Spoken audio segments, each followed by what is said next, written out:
Hello beautiful souls. இன்றைக்கி நம்மளோட topic என்னென்னா, ட்வின் ஃப்ளேம் ஜேர்னி ஒரு ரொமான்டிக் கனெக்ஷனாக இல்லையா அப்படிங்கிறது தான். ட்வின் ஃப்ளேம் ஜேர்னியில் நம்ம எப்போதுமே கேட்குறது, this is not a romantic connection, it is a spiritual connection அப்படின்னு.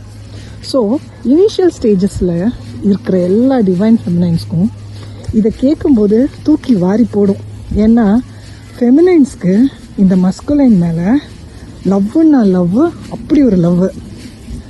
அவங்களுக்கு இந்த லவ் ரொமான்டிக்லாம் கிடையாது, only for your spiritual growth அப்படின்னு சொல்லும்போது ரொம்ப டிஃபிகல்ட்டாக இருக்கும் டைஜஸ்ட் பண்ண.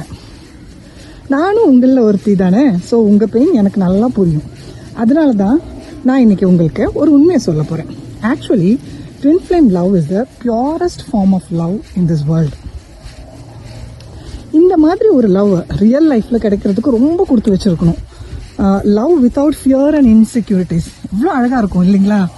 But why people are afraid of this love and why is it called a spiritual love only and not romantic? ஏன்னா நமக்குலாம் தெரிஞ்ச மாதிரியே எந்த ஒரு ப்ரெஷியஸ் திங்கும் நமக்கு கிடைக்கணும்னா there will be a lot of pain and effort to be put in, இல்லையா? அப்போ தான் அதை நம்ம அட்டைன் பண்ண முடியும். அந்த எஃபர்ட் போட நம்ம தயாராக இல்லைன்னா அந்த லவ் நமக்கு கிடைக்காது. இனிஷியலாக டிஸ்டார்டட் ஃபார்மில் தாங்க அந்த லவ் நம்ம முன்னாடி வரும். அந்த ஒரு ரஃப்பான கல்லை ஷேப் பண்ணி டைமண்ட் ஆக்குனா தான் நம்ம அதை என்ஜாய் பண்ண முடியும், அந்த லவ்வை. அதை தான் நம்ம ஸ்பிரிச்சுவல் அலைன்மெண்ட்டுன்னு சொல்கிறோம். ஸ்பிரிச்சுவலி அலைன் ஆகிறத பற்றி நான் இன்னொரு வீடியோ உங்களுக்கு அப்புறமா போடுறேன். அப்போது we have to get that spiritual alignment to get that purest form of diamond. அதனால தாங்க இந்த ஜேர்னியை ஸ்பிரிச்சுவல் லவ்னு சொல்கிறாங்க. ஸோ இன்றைக்கி என்னோட கடமை இந்த பியூரான சோல்ஸுக்கு தைரியம் கொடுக்கறது தான். உங்கள் ட்வின் ஃப்ளேம் ஜேர்னியில் உங்களால் ரெக்கக்னைஸ் பண்ண முடியுது அப்படின்னா that means you found your true love, but it is in the distorted form. அவ்வளோதான். அதை உங்களுக்கு பியூர் ஃபார்மில் மாற்றணும்னா அது உங்கள் கையில் தாங்க இருக்குது. If you work hard to align yourself, அதாவது கன்சிஸ்டண்ட்டாக நீங்கள் எஃபர்ட் போட்டு உங்கள் லவ்வை கிளைம் பண்ணினீங்கன்னா you will get it for sure. அதுக்கு ஃபர்ஸ்ட்டு உங்கள் லவ்வை நீங்கள் நம்பணும், உங்கள் கண்டிஷன்டு மைண்ட் செட்டை நீங்கள் மாற்றணும். அப்புறம் நீங்கள் ரொம்ப டிட்டர்மிண்டாக இருக்கணும்.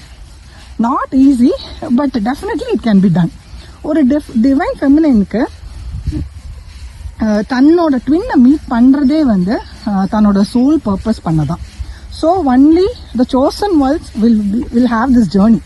ஸோ நீங்கள் உங்களை டவுட் பண்ணவே வேண்டாம். இனிஷியல் டேஸில் கஷ்டமாக இருந்தாலும் ஸ்லோலி நீங்கள் ப்ரோக்ரஸ் பண்ணுவீங்க. அப்புறம் ஞாபகம் இருக்கட்டும், இந்த ஜேர்னியில் you will always be guided and protected ஒவ்வொரு பாத்துலையும். ஸோ எனக்கு தோணுது I made some sense in this வீடியோன்னு. உங்களுக்கு ஏதாவது டவுட்ஸ் இருந்தால் கமெண்ட்ஸில் கேளுங்க. எனக்கு தெரிஞ்ச வரைக்கும் நான் உங்களுக்கு கண்டிப்பாக ஆன்சர் பண்ணுறேன். தேங்க்யூ.